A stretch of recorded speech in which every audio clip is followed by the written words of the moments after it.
The briny deep. Davy Jones' locker. King Poseidon's domain. Somewhere in this watery graveyard lies the decomposing body of the murdered Mr. Bolitho Blane. The sea, though, does not want to give up its secrets, and I'm pretty sure my chief would look at me weird if I tried to get a warrant for Poseidon or Davy Jones. If the sea won't give up its secrets, I guess I'm gonna have to wring them out of the suspects. Detective Officer Kettering's fourth report continued. The foregoing examinations and the writing of the report have occupied me all morning, and at the moment I admit that I am completely baffled. Only the two stewards, the ship's carpenter, and Stoddart are conclusively ruled out, it having been quite impossible for any of them, or any other member of the crew, to commit this crime. Against Miss Rock Savage, Ferry that is, and the Honorable Mrs. Jocelyn, Pamela, we have no evidence of motive, although both of them had opportunity.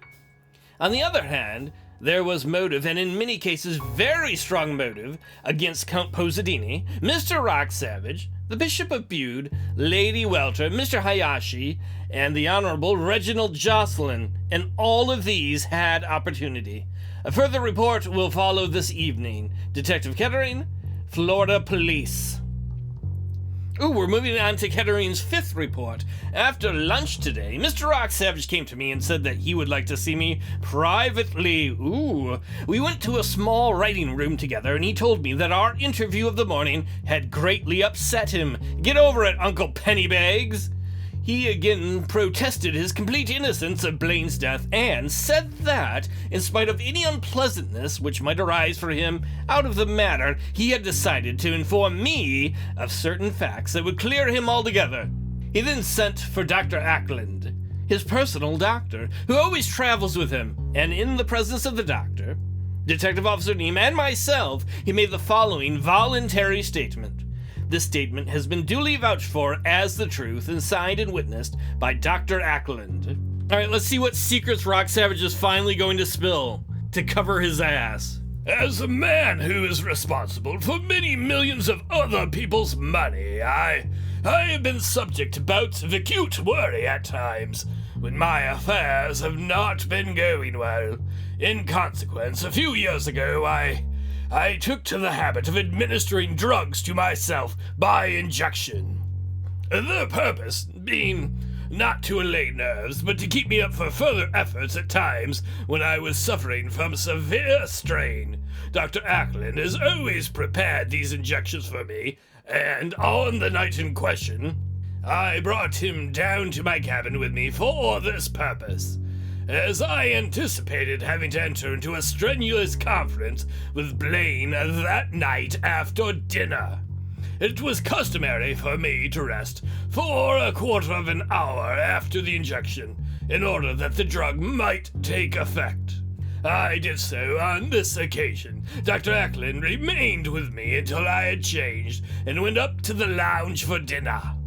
I could have mentioned the doctor's presence before as an alibi and given some false cause for his presence in my cabin, but in view of this police investigation, where my habit of injecting myself with drugs might come into light later, I felt that suspicion might be cast upon Dr. Ackland's veracity unless I told the whole truth now.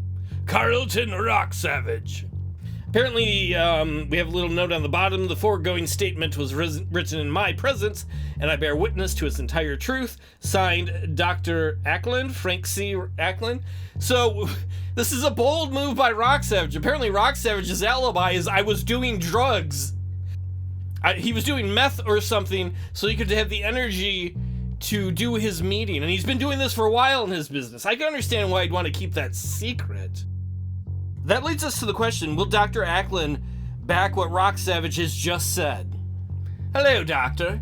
You just vouched for this statement of Mr. Rock Savage that you went below with him at 8:10. You are quite certain that this is correct? Yes. But you weren't in the lounge with him? No. I was sitting just outside enjoying the evening air on deck. As Mr. Rock Savage passed the deck entrance of the lounge, he saw me and beckoned. I knew at once what he wanted, so I got up without a word and followed him down. You had to come into the lounge to follow him down the companionway, though. Yes, a few steps, that's all. As the companionway is within a couple yards of the deck entrance.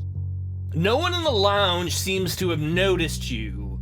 Don't you think that's strange? No. The bishop, Lady Welcher, and Mr. Startup were sitting together at the table with their backs to the companionway and the dark entrance, so they would not have been likely to notice me as I stepped through. Kane, the lounge steward, saw me, though. Ask him if you doubt my word, and Mr. Jocelyn, too. Mr. Rocksavage and I passed him in the passageway below. Thank you, Doctor. If the lounge steward saw you, I guess that will do.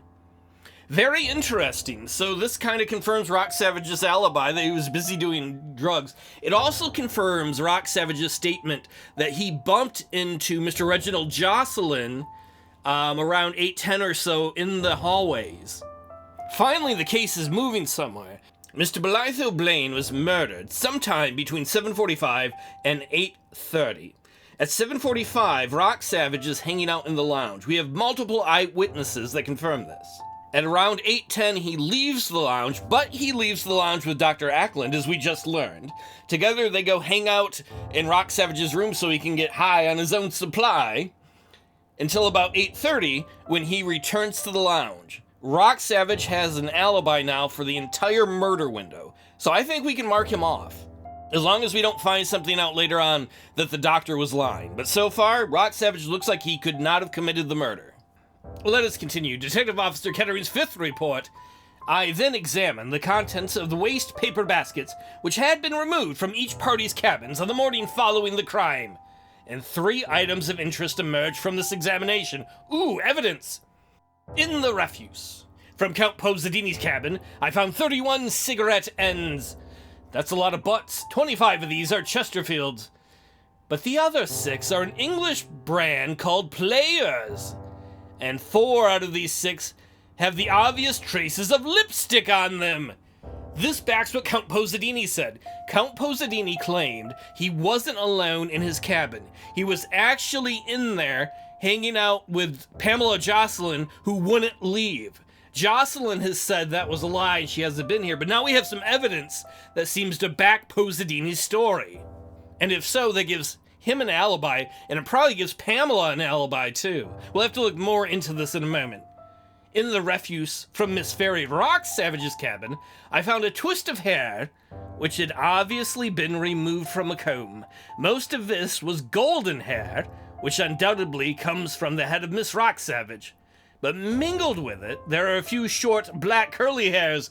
Whoa, combing the short curlies? I hope not. Which definitely suggests that a man had used the comb after her. Let's take a look at our male suspects to see if any of them match the hair. Well, right away, we can rule out the Bishop of Bude, as his hair has long since lost its color. He's got white hair. I wish we had color pictures. As for the rest of these gentlemen, none of them look like they have curly hair. I don't know how curly they mean. Maybe they mean just slightly wavy. In that case, maybe it's someone who's got a lot of hair gel in, like Reginald. Reginald is the most likely suspect anyway, because I believe that he was in there having a fun time in the old fun hole with Miss Fairy. But we'll have to come to that when we get... I mean, I should use different terminology. We'll return to that later on. But we do have proof that there was a man in Fairy Rocksavage's cabin. We also have another piece of evidence. Among the evidence from the Bishop of Bude's cabin, I found one match torn out of a booklet of matches, upon which is printed in block letters the words Adlin Claridge. That Adlin Claridge, that's familiar. We've heard that name before. It's a hotel in New York. Who stayed there? Bolitho Blane. If you remember, it's in an earlier episode. Before they all got here, Bolitho Blane had mailed a letter to the bishop, and it was on the stationery from a hotel in New York, the Adlin Claridge. And now we've found a match from that same hotel in the Bishop of Bude's room. So either the Bishop of Bude met up with Bolitho Blane at the hotel in New York, which I think is unlikely but not as impossible, or maybe Blane actually came to the bishop's cabin. Maybe Blane actually talked with him in person and is hiding it. That, or the bishop went to Blane's cabin, had a smoke and absent-mindedly pocketed the match. Well, probably not the match, maybe a matchbook. Maybe he's like, do you have a light? Blane gave him the matchbook. Oh, I wish I could search the bishop's pockets. Interesting. Whatever way it was, the bishop is hiding something from us. Detective Kettering continues. I then re-examined various members of the party. Let's start from the bottom, the top.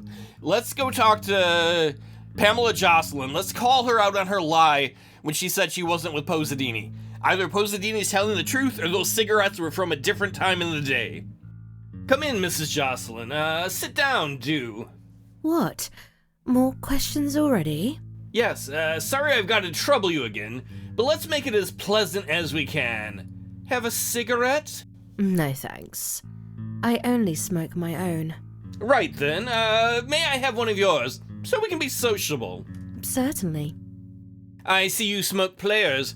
Very popular brand in England? Very. That's a charming shade of lipstick you use, Mrs. Jocelyn. Need we go into that? I'm afraid we've got to. I'm going to trouble you for the lipstick you have in your bag at the moment. But I don't understand. Never mind. Just hand it over, will you? It'll save all sorts of trouble in the end, if you'll oblige me now. All right, there's nothing very exciting about my lipstick, but I'm sure I don't want to be searched. Here it is. Thanks. You won't mind if I keep it, will you? Hey, everybody, I'm about to become the most beautiful princess. What was I saying to her? We shall need it later to prove that it matches the lipstick on these cigarette ends, which I've got in this little tin box. See? Why, yes, but... Players, all of them, Mrs. Jocelyn, smoked by you and found the morning after Blane's death in Count Posadini's cabin. Now, don't get me all wrong. I'm not trying to fix you for murder, and I'm not trying to raise any nasty scandal about you. The point is that sometime between the morning of the 8th and the morning of the 9th, you smoked these cigarettes in Posadini's cabin. If it was, as I have reason to believe, between 7:45 and 8:10, that lets you out of any suggestion that you were doing anything with the Count that you shouldn't have. Because it's not reasonable to suppose that you would have smoked 6 cigarettes and had much of a necking party, in a matter of 25 minutes. On the other hand, if you didn't smoke them at that time, it might suggest that you were there for very much longer. And then, no offense, but it might be suggested that you and the Count were up to the sort of thing your husband wouldn't care to hear about. I have nothing to add to my previous statement. All right then, Mrs. Jocelyn. Then the presumption is that you were in the Count's cabin at some other, and probably a much longer, period during that 24 hours. If that comes out, as it may quite well have to in a case like this, what will your husband have to say? A lot, I expect. That doesn't appear to worry you much? As a matter of fact, it's just the sort of little lesson I've been meaning to give him for some time. Ooh, so he's been playing you up with Fairy, eh? I guessed as much, I knew it! I did not say so. Wait a minute, though. I'm going to put you wise to something which may make you think differently before you burn your boats. The bird you know is Count Posadini is actually Slick Daniels, con man and card sharp. Here's his police record. Take a look. Now, what about it when the press gets hold of that? Can't you see the headlines in the news sheets? Society dame becomes mall of well-known crook. That's not going to be so funny for you, is it? You'll sure be ruined socially, and that's a high price to pay just to get your own back on your husband. Yes, it would be horrible. All right, then, why not tell me the truth? I have nothing to add to my previous statement. Oh, lordy! Let me put it to you another way, then. Mr. Rock Savage and the ship's doctor both saw your husband still unchanged in the passage at 8:10. So your bluff about his being in his bath at 7:45 is now quite useless. Get that? Yes, On the other hand, there is very strong presumptive evidence that Posadini did in Blane. As Slick is a known criminal, that makes the presumption doubly strong. Now, you seem a decent sort of girl. Just because a man has a criminal record behind him, you're surely not going to see him sent to the chair for a murder he didn't do. If you can stop it, are you? I see. Yes, that does make a big difference, doesn't it? All right, then. I was in the Count's cabin. When we came below at 7:45, I went in to borrow a book, and I sat there talking to him for the best part of half an hour. Then, why the heck didn't you say so to begin with? Isn't that obvious? Yes, because your husband told you not to. Did he know where you'd been? I intended that he should. I suppose I might as well tell you everything now. My husband and I haven't been getting on very well lately, and this trip has brought matters to a head. Don't worry, not much about his having an occasional affair, because he's the type of man who's never quite grown up, and it seems that sort of thing is absolutely necessary to him. You see, I tried to persuade myself that he never really goes off the rails. But this business with Ferry Rock Savage has been a bit too much. I jib at being made a fool of in public, and of course, he considers that I'm as safe as houses, because I'm very, very fond of him, and I've never looked at another man. I thought that it might bring him to his senses if I did. So when he and Ferry started throwing eyes at each other on the first day out from New York, I decided to start a party of my own with the Count. I knew quite well that I could take care of myself, and I thought that if I spent half an hour alone with the Count in his cabin before changing that night, Reggie would be certain to ask why I was so late. As it was, I had all my trouble for nothing. He was so occupied himself that he never even thought to ask where I had been. Yes, I understand. I wouldn't have told you this unless you'd had proof already that he didn't come down till 8:10. But now, as there's no object in keeping up my original story, at least I can get the Count out of trouble. I'm glad to do that, because whether he's a jailbird or not, he's a very amusing and kind-hearted person. Thank you, Mrs. Jocelyn. I am really grateful to you for having cleared this matter up. All right. We got some evidence to plug into our timeline. So we know the murder happened sometime between 7:45 and 8:30 p.m. At 7:45, Pamela Jocelyn and Count Posadini are both already in the lounge hanging out. At 7:50, the Count goes to leave and Pamela joins him. From that time on, they go down to the Count's cabin, where they hang out and she has a bunch of smokes until about 8:10, in which she leaves. Now, I still have the theory, because of when the steward left his spot, that I think there's a strong chance that Mr. Blane was killed before 8:10. If so, both of these people are free and clear and have alibis, but I don't have any evidence for that theory yet. So until I have evidence, I'm just going to keep that in the back of my mind. So I still need to account for what were they doing from 8:10 until 8:30. At 8:25, Count Posadini arrives back in the lounge, so at most that gives him a 15-minute window. But it's not really a 15-minute window to go commit the murder, because in that time period he has to change and get his fancy dinner clothes on. And we know from multiple testimonies that Rock Savage proved he could get to his cabin, change, and get up to the lounge in about 4 minutes. Now, Rock Savage's cabin is a little closer to the companionway, but even if we only use that 4-minute mark and say it took the Count 4 minutes because he changed super fast, that would give him 11 minutes to go to Blane's room, have to murder him violently, because we know he was murdered violently most likely, or at least wounded violently, because there's a blood splatter on some wallpaper we found, and there was a blood mark on the carpet that was hard to see. Murder him, either shoot him or stab him. We don't know the murder weapon for sure yet. Drag him to the porthole. We have drag marks on the carpeting that whoever killed Blane dragged him. Push him out of the porthole, come back and notice the carpet has a blood stain on it. Go get a wet sponge and scrub it. Because if you remember when the detective came in to the murder scene. He did not notice the blood stain in the electric lights or whatever kind of lights in the cabin. But the next day under sunlight, he noticed it. So whoever cleaned that blood stain did a pretty good job. Positini would have had to do all that, rush back to his cabin, clean up if there's blood on him, and change to get to the lounge in time. Hypothetically, it's possible. I think it's incredibly unlikely.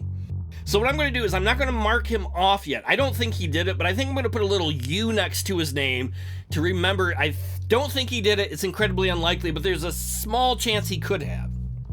Now, when it comes to Pamela, she shows back up in the lounge at 8:30, so she's got about a 20-minute window from 8:10 to 8:30 in which she would have had to do all the things I just said Positini could have done, and change and get up into the lounge. And you know what? Judge me. I have a hard time believing a woman is going to get ready in 20 minutes for a fancy dinner thing. I know, I shouldn't say it. Throw the stones at me. That's the least likely part of this case. So I think it's unlikely she did it too. But not impossible. As far as I'm concerned, these guys have moved to the bottom of the list. I'll put a little U by her name too, because I don't think she probably did it. Let's see, what do we got here? Detective Officer Kettering's fifth report continued. The Honorable Mrs. Jocelyn had only just left. I kind of feel bad for her. She's like, I want to make my husband a little jealous because he's a giant lying whore. Girl, get yourself a better man. and he mooches off your mom. Come on, girl. The Honorable Mrs. Jocelyn had only just left when Lady Welter's maid, Mildred Short, appeared at the door of the writing room and asked if she might have a word with me. You can have a few words if you want. She was very nervous, but after a little I got her to tell me her trouble, and from a big bag which she was carrying, don't pull out a bazooka, she produced a pale blue knitted jumper. In the middle of the back of the jumper, there was a large burn where it had been singed with a hot iron, and after some persuasion, Mildred Short made the following statement about it. As previously stated, when I went to Lady Walter's cabin at about 7:10, this jumper still lacked one sleeve. When I returned to her ladyship's cabin to tidy it at 8:30, the jumper was lying on the table, finished, and I knew that her ladyship had left it there for me to take below and press. Later that evening, I proceeded to do so, but I was called away and, most unfortunately, left the electric iron on it. This resulted in a large burn in the middle of the back, which I could not possibly disguise, and I became most desperately worried in consequence. Her ladyship is a good mistress, but hard. She has a terrible tongue when she's angry, and I was scared out of my wits as to what she would say to me about ruining her jumper, seeing that she had knitted it herself. In my fright, I decided to say nothing, and if she asked me about it later on, pretend that it had got lost. With all the to-do about the murder on the following day, her ladyship never said anything about the jumper, and I was beginning to hope that she'd forgotten all about it. Till she sent for me and questioned me this morning. At first, I protested that the jumper had got lost somewhere, but when her ladyship impressed upon me how important it was that its whereabouts should be discovered, I broke down and told her the truth. She told me I must tell you exactly what had happened, and that is the truth, as God is my witness. Holy crap, that means I believe that Lady Welter's alibi is confirmed, because that means she would have been too busy knitting the jumper to have gone and murdered Bolitho Blane, unless her and Mildred Short are in cahoots. I think that's enough to mark Lady Welter off the list. It feels good that this case seems to be making some real progress this episode. Let's continue. Sorry to bother you again, Miss Rock Savage. Come and sit down, won't you? Well? Look here, help me out, will you? I always help people out if I can. That's a good girl. You got a sunny nature, haven't you? You're always being nice to people, whether they deserve it or not. I don't know about that, but it's a short life, and it's no good being miserable. You've said it, and that's why I'm hoping you're not going to blow up on what I'm going to say next. Why should I? Well, I don't know. You're a young girl, very well brought up and that sort of thing. Some girls like that might resent the sort of questions I'm going to ask. But you know I wouldn't do it if I didn't have to in the course of my duty. Now, I'm going to treat you just as though you weren't a young society girl at all. I'm going to talk to you as though you were a woman of the world. I suppose I am what you call a woman of the world.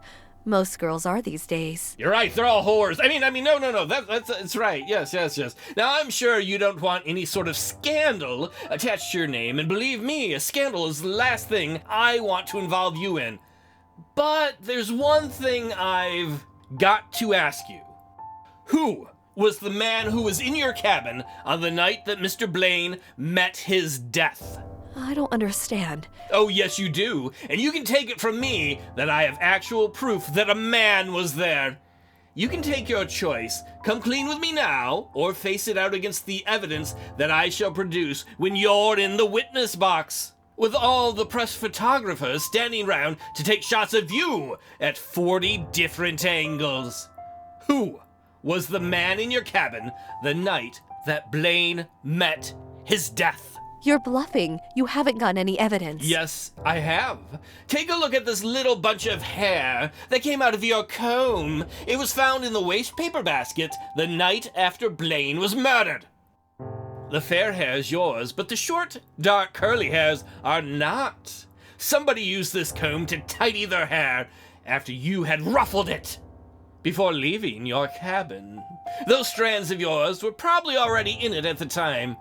Anyhow, you'd have cleaned it before you needed to do your hair when you dressed. Shall I tell you who those dark hairs belong to? Who? Reggie Jocelyn. Very ingenious, Mr. Van Dyne, but we had a swim off the yacht earlier in the afternoon.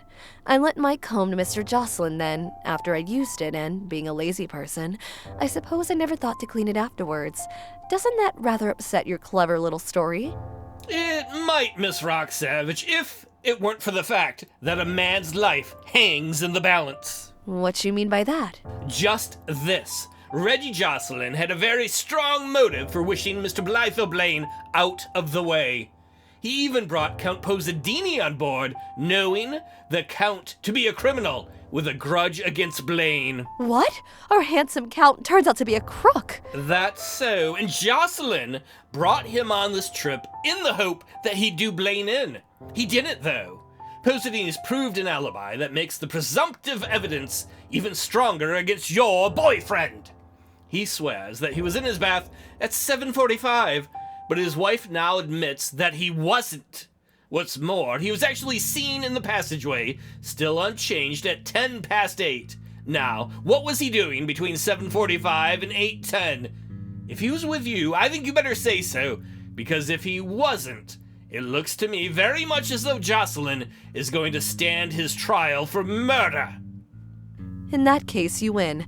Reggie was with me from the time we came below, which was really about 7:15, until he left me at 10 after 8. I'm afraid that would hurt Mrs. Jocelyn a lot if she knew, and Father wouldn't be too pleased either. Will you try and keep that out of it if you can?